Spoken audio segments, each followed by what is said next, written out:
Over the last month, I analyzed 100 real investment portfolios from people making anywhere from $40,000 to $300,000 a year. And I'm not exaggerating when I say 89 of them are making catastrophic mistakes that will cost them hundreds of thousands of dollars over their lifetime.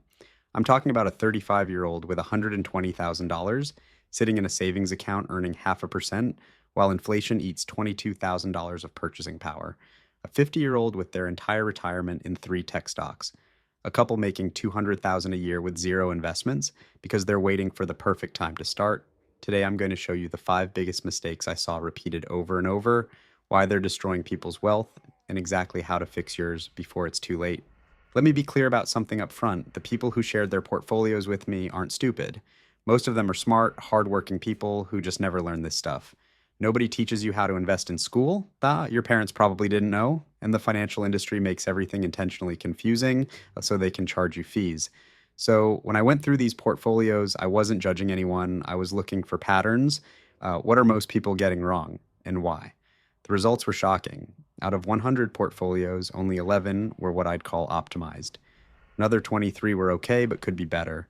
The remaining 66 had serious problems that needed immediate attention. And here's what really surprised me.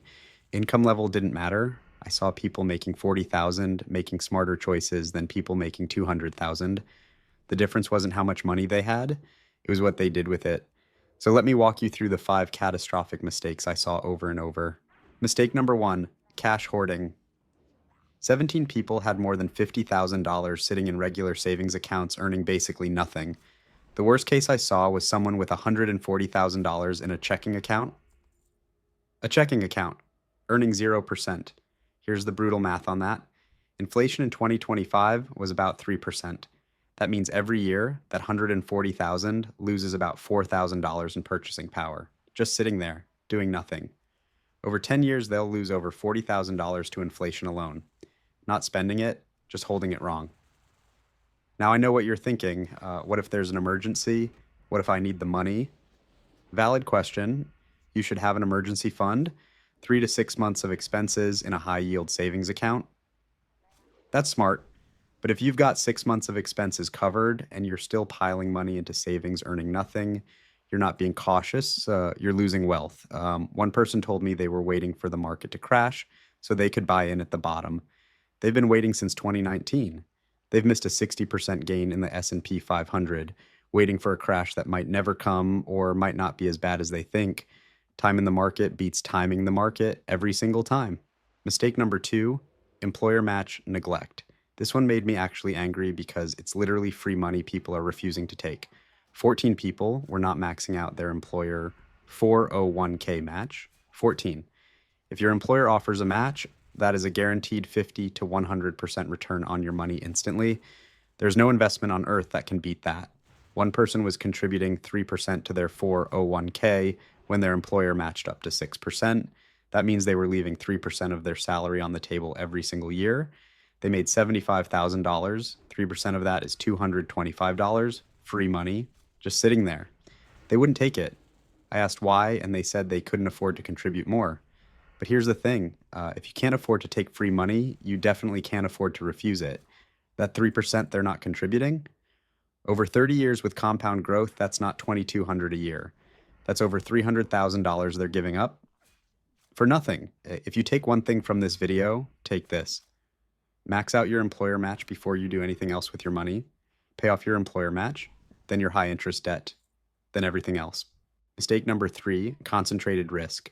28 people had more than 50% of their portfolio in 1 or 2 individual stocks. One person had their entire retirement in Tesla, just Tesla, $83,000, one stock. Another person had 70% in Nvidia. This was before the DeepSeek crash, by the way. Nvidia dropped 17% in a single day in January 2026. If that was your whole retirement, you just lost over $14,000 while you slept. I get it, you love the company. You think it's going to the moon. Maybe you even work there and you get stock as part of your compensation. But here's the reality. Individual stocks are gambling. Even good companies can collapse overnight. Remember Enron, Lehman Brothers? Those were giants. Diversification isn't about getting rich quick. It's about not going broke when one company fails. The standard advice is you should have at least 20 to 30 different stocks to be properly diversified. But honestly, most people should just buy index funds and call it a day. An S&P 500 index fund gives you 500 companies. A total market fund gives you thousands. You're diversified instantly. Low fees, simple, but people don't want simple. They want to feel smart. They want to pick the next Amazon. Statistically, you won't. Even professional fund managers can't beat the market consistently. What makes you think you can? Mistake number 4, fee ignorance. This one is insidious because most people have no idea it's happening. 31 people were paying more than 1% in fees on their investments. Some were paying over 2%. That might not sound like much, but fees compound against you the same way returns compound for you. Let's say you invest $500,000 over your lifetime. With a 1% fee, you'll pay about $150,000 in fees over 30 years. With a 2% fee, you'll pay over $300,000. $300,000 gone for basically nothing. Most of these people were in actively managed funds that promise to beat the market. Spoiler alert, they don't. Study after study shows that over 90% of actively managed funds underperform index funds over the long term. So you're paying higher fees for worse performance. It's the worst deal in finance. One person had their entire 401k in target date funds, charging 1.4% when their plan offered index funds at 0.04%. Same allocation, same strategy, 35 times more expensive. I showed them the math and their face went white. They'd been in that fund for 8 years. They'd already lost thousands for no reason. Check your expense ratios. If you're paying more than 0.2% on a diversified fund, you're getting ripped off. And now we get to mistake number 5, the one that showed up in over half the portfolios I reviewed. No plan. People were just throwing money at random things with no strategy, no goals, no understanding of what they were trying to accomplish. I'd ask someone why they bought a particular stock and they'd say their coworker recommended it, or they saw it on TikTok, or it just seemed like a good deal. That's not investing. That's guessing. Investing without a plan is like getting in your car and driving without knowing where you're going. You might end up somewhere good. You'll probably just waste gas. Here's what a plan looks like. You decide when you need the money. If it's more than 10 years away, you can be aggressive with stocks. If it's less than 5 years away, you need to be conservative with bonds and cash. You decide how much risk you can handle, not how much you think you can handle, how much you can actually stomach when the market drops 30%. You diversify across asset classes, stocks, bonds, maybe some real estate or commodities depending on your situation. You rebalance once or twice a year to maintain your target allocation, and you ignore the noise. You don't panic sell when the market crashes. You don't chase the hot stock everyone's talking about. You stick to the plan. The people who had plans, their portfolios looked clean, balanced, intentional. They knew exactly what they owned and why. The people without plans, chaos, random stocks, redundant funds, no clear strategy. And that's why they're broke. So let's recap the 5 catastrophic mistakes. 1. Cash hoarding. Stop letting inflation destroy your savings. Get your emergency fund set, then invest the rest. 2. Ignoring employer match.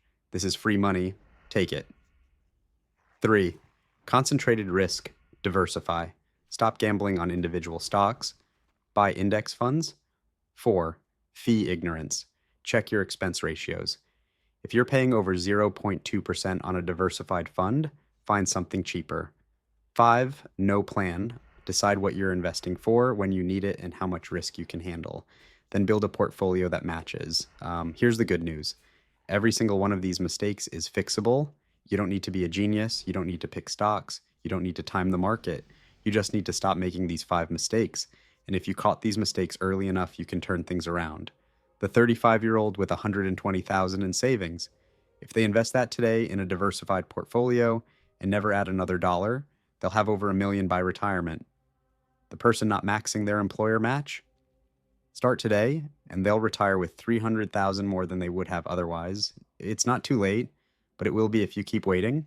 If you want me to review your portfolio, drop your allocation in the comments. No dollar amounts, just percentages, like 60% S&P 500, 30% bonds, 10% international. I'll tell you if you're making any of these mistakes. And if you know someone who's making one of these 5 mistakes, share this with them. Most people have no idea they're destroying their wealth until someone shows them. If you want me to break down more portfolio strategies or dive deeper into index funds versus individual stocks, or explain how to actually build a diversified portfolio from scratch, let me know what to cover next. The difference between retiring rich and retiring broke usually comes down to avoiding these 5 mistakes. Now you know what they are. Don't be part of the 89%.